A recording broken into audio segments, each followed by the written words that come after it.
PotOrNot experience is an opportunity for investors to come together with players in a particular industry and discuss the ecosystem, opportunities for business, opportunities for entrepreneurs, and business development. It's an opportunity for brand marketers to be paired up with accurate information about emerging industries. I don't know if the intent is to answer much of anything. I think the intent is to provoke a lot of discussion and perhaps provoke even more questions. And this year, it's PotOrNot. And the idea is, how do we explore the cannabis industry, but beyond just what you hear kind of on the cursory side, which is the products and the infusion and that, but really legislation, socioeconomic issues, who are going to be able to benefit from the rise of cannabis? For something that is so good for you, it's difficult to understand why it's so hard to work with it. The ultimate challenge in the cannabis industry is the regulatory framework or lack thereof. And so the real opportunity here in this space is figuring out how can we make social change the best bottom line.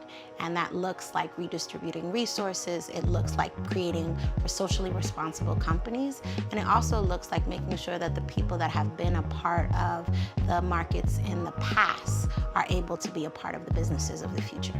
There are a lot of pros and cons for why you would bring cannabis into a business or marketing strategy.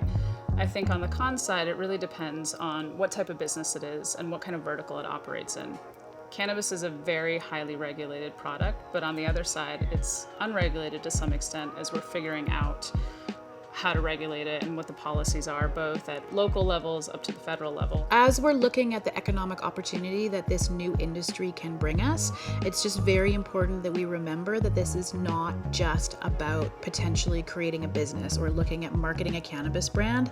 This is a revolution. The disproportionate criminalization, particularly in New York and many other places around the country, a focus on people of color, sadly. And that needs to be a mandate of all these businesses if they want to move ahead with the proper karma and just doing the right thing. And plus, they'll just make a lot more money if everybody's fully incorporated into the process, from seed to sale, as the cannabis people say.